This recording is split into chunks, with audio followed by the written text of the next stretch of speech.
Muito bem, esse é o nosso Oriente-se falando sobre rebeldia na infância, na adolescência, essa luta que os pais têm, não é, com essa fase que ficou famosa, a tal da adolescência, e que muitos de nós somos surpreendidos por algumas situações em casa que a gente nunca pensou em viver. E eu tenho aqui a Débora, a simpática Débora, né? Ela é psicopedagoga e a gente tem falado bastante sobre a educação. Você pode aproveitar, como a Maria de Jaú já ligou e está com a participação dela aqui. Obrigado, Maria. Já já a gente coloca a sua pergunta no ar. E a Débora falava, você também pode fazer então a sua pergunta pelo 19 3871 9620. 19 3871 9620 ou pelo e-mail orientes@rs21.com.br, Twitter, @orientes21 e o Facebook, Oriente-se com hífen. Eu falei aqui da questão da reflexão, achei adorável isso aí, porque é interessante, né, como a criança, ela começa, né, por algumas circunstâncias, ela começa a ter um insight, né? Sim, ela sim. reflete, né? É. Eu me lembrei exatamente dos meus 12, 13 anos que eu fumava escondido com meu primo. E o meu primo, a mãe estava fazendo 15 anos, ia fazer 15 anos, fez 15 anos, a mãe dele liberou. E eu não podia fumar, eu fiquei sozinho como proibido da história. Eu tinha 14 anos por aí. E aí, um dia eu falei, eu tenho bronquite. Eu fumava, eu ficava ruim. Meu pai dava uma mesadazinha, eu gastava da mesada. E eu falei, gente, eu estou fumando, sozinho, me lembro de eu pensando nisso. Eu estou fumando, estou ruim da bronquite, estou gastando minha mesadazinha. E se meu pai pegar esse cigarro, eu vou ter que engolir esse cigarro e mastigar na frente dele. Para que eu estou fazendo isso? E eu parei. Ai, que ótimo. É esse o caminho é esse Né? mesmo. Que legal essas coisas, né? Que a gente precisa, então, fazer a criança pensar. Aí a gente volta no doutor, aquele que você é fã. Capelato. O doutor Ivan. Ivan Eu tava Capelato. vendo o Ivan Capelato. É que eu também Realmente, conheço eu também. o filho que é o Yuri. Um beijo pro Yuri também. Que eu pensei, a hora que você falou Capelato, eu lembrei do Yuri. Mas eu só conheço o Ivan, né? E eu fiquei também, assim, muito impressionado com a quantidade de informações que ele traz. E ele falava do senso crítico, o tempo todo ele falou disso, né? E então, fazer a criança refletir é despertar o senso crítico dela, né? Uma coisa, aí nessa hora entra um pouco do diálogo, né? Entra muito do diálogo. Muito. Sabe? Entra muito do Que não é saber ouvir. discurso. Não, é. Saber ouvir. O saber ouvir. Saber entender o momento da criança. Entrar na situação. E deixar com que a criança te conte, mesmo que seja a barbaridade que for. Mesmo que ele chegue em casa contando o que fez de errado. Eu sempre tive uma esposa santa nesse sentido. Porque porque ela entrava nas barbaridades. Essa hora você tem que saber ouvir. Um dos dois tem que saber entrar. Porque se o teu filho chega contando alguma coisa, explicando para você, contando uma aventura que não é positiva, não é uma coisa que você aceita de bom grado. Que não deveria ter feito. E você já chega brigando, falando, mas você fez isso está errado, não devia, blá, blá. Trava, ele não vai mais te contar, porque ele sabe que a hora que ele chegou para te contar, até para pedir sua opinião ou para desabafar, você brigou. Então, parou por aí, eu não vou contar mais nada. A minha esposa sempre foi amiga das minhas filhas. Aí ela lá escutava, depois via para mim e falava assim, nossa, a gente tem que ter uma cabeça. Arrepia o que você escuta. Aí eu falava assim, não me conte. Não, depois eu te conto com calma. Aí ela filtrava e traduzia para mim. O importante também não é assim, então eu vou ser permissiva. Meu filho veio, contou aquela barbaridade, eu não vou falar nada, então não posso brigar, eu tenho que aceitar. O que eu faço nessa hora? Então, a orientação é sempre assim. Você vai escutar naquele momento, você vai deixar com que ele conte, você vai estimular até para ele te contar mais. E aí, num segundo momento, você vai fazer essa reflexão e você vai chamar seu filho e falar, senta aqui, eu quero conversar com você sobre, sei lá, se foi o caso de ter bebido em excesso, sobre a bebida, sobre, uma noite, a sua filha chegou em casa, mãe, beijei 5 na mesma noite. Chegando em casa com um troféu, nossa, peguei 5 caras na mesma noite. vem cá que eu vou te falar o que significa isso para uma menina na sua idade. E aí, com calma, depois de ter passado esse momento, é que você vai conversar e orientar. Porque se você chega brigando, ela não te conta mais. Então, em tudo isso que nós estamos conversando, está ficando claro aquela história de que o jovem, a criança, o filho, seja ele que idade tiver, ele precisa descobrir os limites, ele precisa ter um ambiente que acolha a aventura dele de descoberta, ou seja, ele avança sinal, ele critica, ele esparrama, ele está precisando aprender, né? Sim, e A aí... gente não pode fechar todas as portas, abrir todas também não.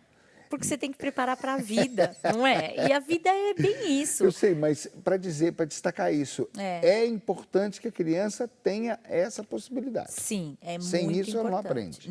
Não vai se desenvolver e não vai enfrentar o que tem aí fora. Então, aquele pai frustrado, que nem o meu pai, que queria que a vida fosse perfeita, coitado, que sofreu tanto e a gente tinha que fazer de tudo para a vida ser perfeita, e eu aprendi assim, que a vida tinha que ser perfeita, a gente vai se frustrar mesmo. Muito. E às vezes, assim, tem pessoas que aprendem ao longo da vida a lidar com as frustrações, que ela é um aprendizado. Então, você vai falando, vai tomando lições das suas frustrações e vai tomando atitude para não se frustrar mais. Tem pessoas que não têm essa estrutura emocional para isso e se perdem, se entregam para as drogas, para os vícios, para a bebida, se anulam, se tornam rebeldes com causa, não são rebeldes sem causa, é um rebelde porque não sabe lidar com a vida, então eu vou ser rebelde a tudo que vier. A uma palavra de carinho, a uma manifestação, a um não, eu vou ser rebelde em função disso. Está vendo como esse assunto hoje é importante? Rebeldia, com causa ou sem causa. É um problema. Vamos lá. A gente tem 2 VTs nesse bloco. Vamos assistir o primeiro. Uma vez, um exemplo pequeno. A Júlia, minha filha pequena, tinha uns 8, 9 meses na época. Eu estava dando papinha para ela e sempre achei assim, não, eu vou tirar de letra, que eu sou pulso firme, né? Eu sei quando é não, é não. E eu estava dando papinha. Aí ela começou a puxar a toalha da mesa. Eu, não faça isso. Ela começou a puxar. Eu falei, não faça mais isso. E ela continuou olhando para o meu rosto, me desafiando. E eu falei, agora? Eu vou dar um tapa na mão da menina? Eu vou falar o quê? Fingir de conta que eu não estou escutando? Né? Então, você fica uma hora assim, a criança com 9 meses te desafiando, e fica uma hora que a gente não sabe o que vai fazer. E, então, é uma coisa assim, que a gente pensa que sabe como vai educar. E na hora, a criança surpreende a gente, muitas vezes, né? Olha, eu sou fã desse programa, viu? Eu sou fã desse programa. É uma sintonia, o que nós falamos é o que está acontecendo, é verdade. Não, e uma coisa, Débora, eu não tive um programa desse para me ajudar. Né? Que a gente aprendia que a criança precisa, ao desafiar você, ela não está te enfrentando. Ela está, pelo menos, querendo saber se o seu não é não. Se pode ou não pode mesmo aquilo, né? E até a própria capacidade, né? Nesse caso que ela falou de uma criança de 9 meses. Então, aquela criança, ela está tomando essa atitude inconscientemente, ela não está premeditando, eu vou fazer isso para ver o que minha mãe vai falar e até onde eu posso ir. Não, nem passa isso na cabeça dela. Vai da capacidade dela de movimento, de ação. Então, no caso específico dessa criança com 9 meses, né? Ela não está sendo rebelde, nem sendo mimada, nada disso. Ela está testando a capacidade dela frente a uma situação de querer um objeto.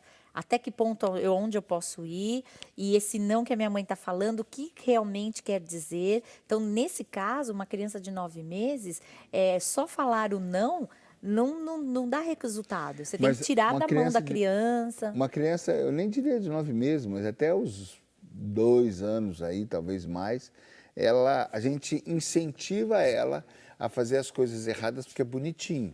Nossa, é verdade. Então, até onde ela está fazendo de novo porque é bonitinho.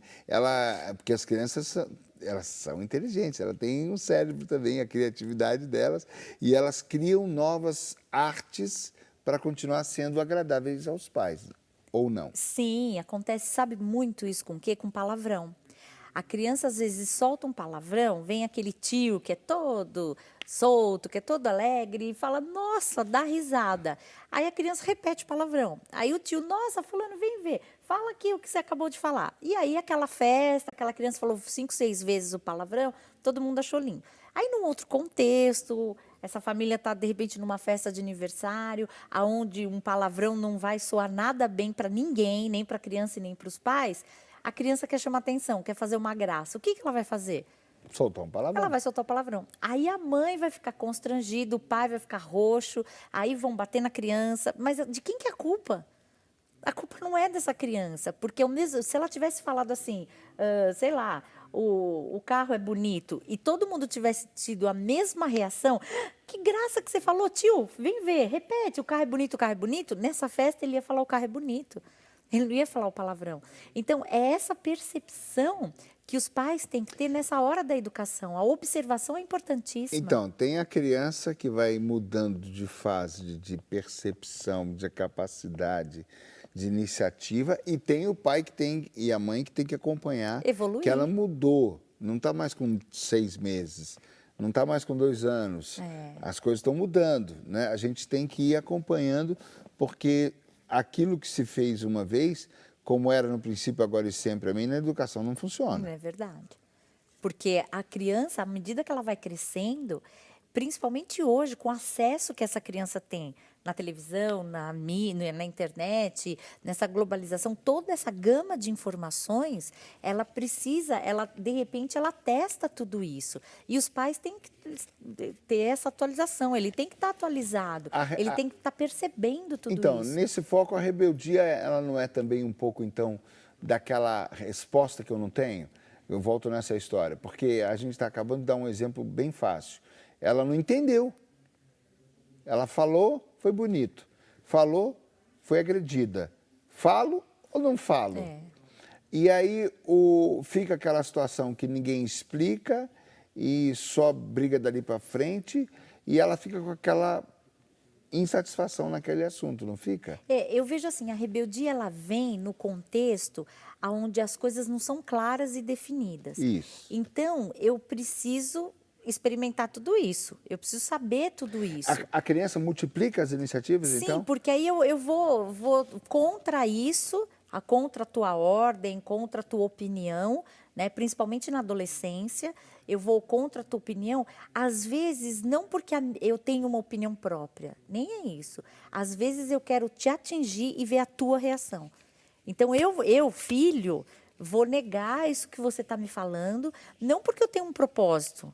Às vezes ele nem sabe por que ele está indo contra você, mas ele quer te perceber, ele quer chamar atenção e ele está pedindo nas entrelinhas, socorro, põe um limite, me ajuda, me acolhe, me orienta. Então, nesse sentido, então, o jovem que não teve na infância a descoberta dos limites é um jovem complicadíssimo. Sim.